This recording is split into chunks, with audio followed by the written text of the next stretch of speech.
James Hamilton, known as Stumpy Knobs, is a respected woodworking educator, a true phenomenon, renowned for his inspiring and entertaining videos on tool reviews, woodworking tips, and shop projects.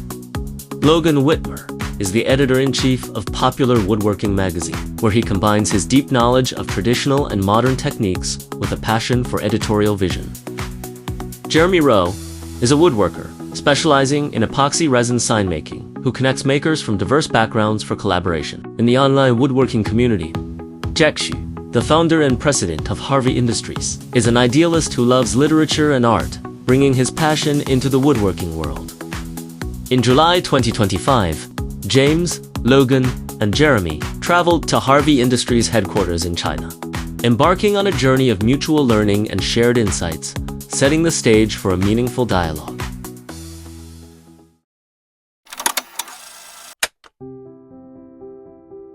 Good morning. Welcome to Harvey. Thank you. How was the flight? Everything is all right? Yeah, it was a lot of travel, about 35 hours. So, what to start? Why do you make woodworking tools? You could make anything, right? To be honest, this is a very funny story, but it's a true story. My background was the metalworking tools, machines like CNC machining centers or grinding machines. I was doing that so-called trading business for about 15 years before I get into the woodworking tools. And the first decision is I wanted to make things. I started my own business in 1999, and about 2-3 years of the trading business, I started to think about making my own factory. So try to make things. I set up a category which fit my skill set. Number one has to be machine, because I learned machines. Has to have cast iron. Why? Because cast iron is the advantage here. We have a lot of resources. The third should not be able to make by production line, automation, because it will be easily made by robots. With this criteria, I found that there are only 3 lines of product I can make: food machine, textile machine, and woodworking. And neither of them I never touched before. I decided to using the coins like this, gambling. I did it twice. The final left is woodworking. And then the first question for me becoming, what the fuck is woodworking? I started to learn.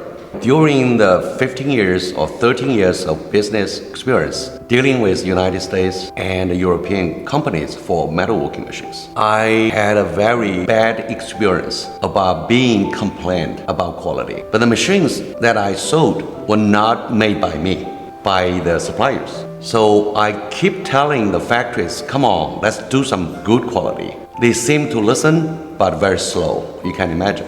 I want to do it myself to show that we are able to make high quality machines. I think you've proven that you can make high quality tools, but there's still a lot of old stereotypes about just anything coming out of China. How do you fight that? My understanding is right now, a lot of Chinese factories can make very high quality components or machines if they want to. There are so many limitations. A lot of buyers overseas and importers or brands, when they come to China to buy stuff, they have a price limit. The factory cannot make very high quality because you have the cost limitation. I take advantage of my experience with the Western countries for so long time. I learned a lot about what is quality. So give me a standard understanding. We had a lot of fight. When I quote the price, they say, are you kidding me? We lose a lot of opportunity of doing business. That is the struggling. How do you control that? Because in your supply chain, you don't have control over everything. We do have control. First of all, they are selective. We choose very carefully from starting point of which factory we are going to work with. Second, we have training, at least 3 months or 6 months of training, communication, and I will tell our suppliers what we need. And then we have on-site control. If they produce our parts, we will go there to make checking. And also we have incoming 100% checking. So that is the process of controlling the quality. What do you do to take care of your employees? It seems like you try to have a family atmosphere here. We consider employees as a family member. We like to work with them for a lifetime. That means the company is responsible for their well-being. In return, we demand our employees to share the same value about high quality. If anybody refuses to accept quality and innovation concepts or ideas, these people need to leave. So that one matters a lot at Harvey. What would you say makes Harvey products really stand out when compared to other woodworking machinery? Thank you for saying that. We should not say that because we don't know, right? But we do have the intention to do everything different. Everybody like to get the best or perfection. But if you think deeply, you'll find that there is no objective permanent level that we can reach and we're done. Just like we look at the sun, you never touch the sun. One side is we should not be complacent at any moment. We're just going forward, we'll never reach the perfection. And also that means innovation is unlimited. We always have ways to innovate more. If I look around the showroom here, Yeah. I see a table saws, bandsaw, dust collector, shaper. There's a lot of other machines you could be making. Yeah.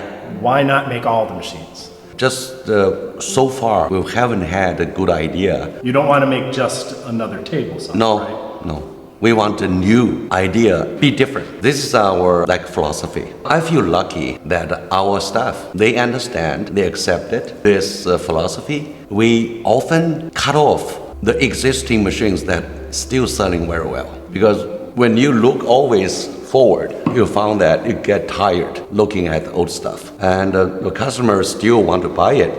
We would say, sorry, we don't like it that anymore. So you get used to seeing all these innovations and extra features. How far can that go? There's only so many ideas out there, right? Actually, you are in this business. You are creator. You cannot make a video same as last one. You and me, we're the same. We only create tools. You create contents. It's a very good question, but I don't think there is an answer. No. Right? We don't know. We don't know when we will run out of ideas. We believe there will be an inspiration, but we don't know. As humans, we have a large capacity for creativity if we just let it happen. And one of the things that we experienced, we are doing is critical thinking. The critical thinking is we try hard, like 10 people. We're sitting there, look at the existing machine, criticize him. What is the bad point? We argue. During the argument, we found, there's inspiration. Why not? We're doing something like that. In July, Las Vegas, you're going to see a lot of new stuff. We believe is super cool. The shows are always very exciting. It seems like the people that are at the show know that. There's always something going on at the Harvey booth. I personally believe why you attend a show, you should bring new stuff there. Exactly. When did you acquire Bridge City Tools? What year was that? 2018. We've talked about your drive to be creative and to innovate.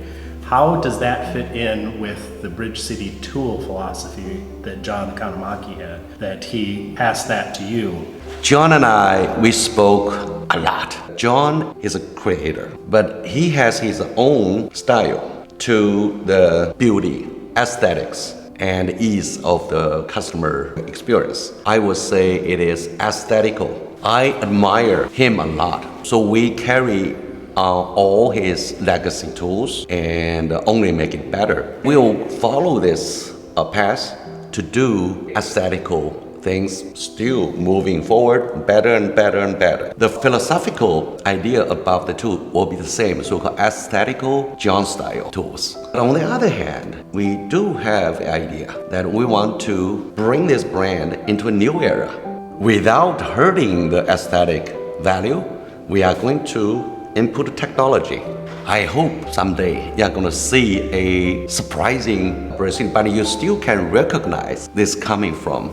John just wanted to retire and get a good price, and that's why Harvey owns Bridge City Tools. But he chose you. Why did he pick you? He thought I'm the only person he deeply understand his philosophy and happen to have the capacity to carry this brand, because you need capability to do that, right? Manufacturing, everything, and also you need to do marketing, all these things. Harvey and Bridge City, we have so many in common about quality and innovation. I guess that's the reason why John gave his company to me.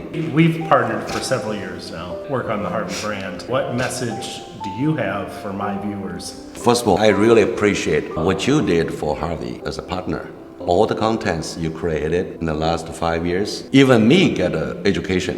What I wish you convey to your viewers is just what we just spoke. Who is Harvey?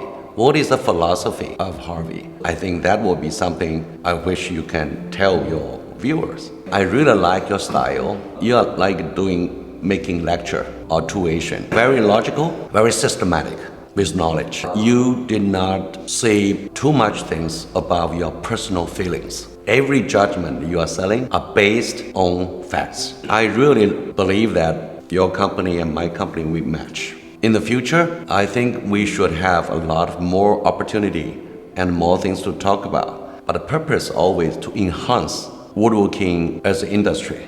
Why do you think the woodworking market needs you? I think they need people like me. I don't think just me. We need education for woodworking, especially in the United States. I don't know if it's in danger of dying out completely, but the industry as a hobby definitely was facing a situation where it was shrinking quite a bit. And with the advent of YouTube and other forms of digital media, it gives people like me who are passionate about woodworking an opportunity to become educators if we have the skill to educate. I think helps it sustain the craft to a whole new generation of people. It used to be that woodworkers, if you just went by the statistics on who subscribed to magazines, it was 60 and over. And if we don't get new, younger people involved, they're going to die out. And so I take that responsibility seriously. But I also enjoy educating.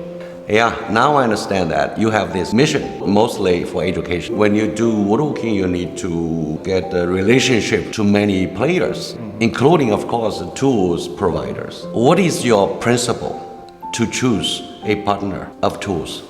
It has to give real value to my audience. That's why I have to try to work with a variety of different brands, because not everything is in everybody's price range.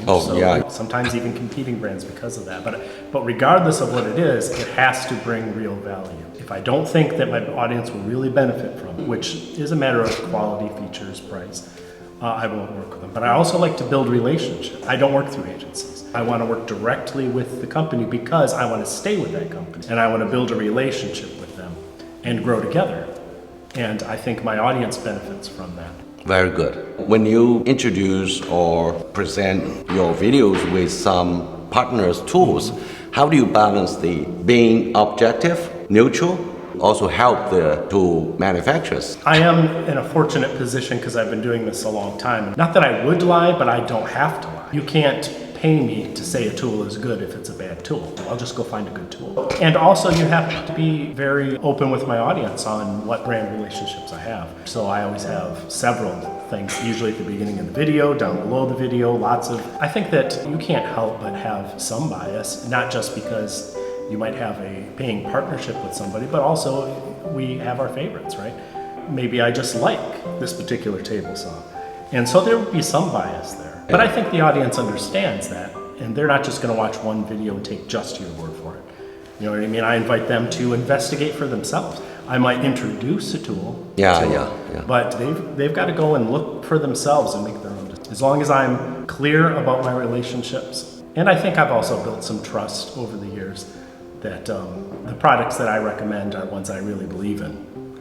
I really like your philosophy about this relationship. As a tool manufacturer, we don't need anybody else to lie for us. We just need you to present what it is. That's why we match. We have a problem, please say that. Nobody is perfect. I want to have your personal comment about, in general, what is the value of the tools that are available in the current woodworking market. I think that the industry is, at least on the consumer level, which my audience, they're hobbyists, consumers, there's some commercial, but mostly people in their own shops, is stagnant.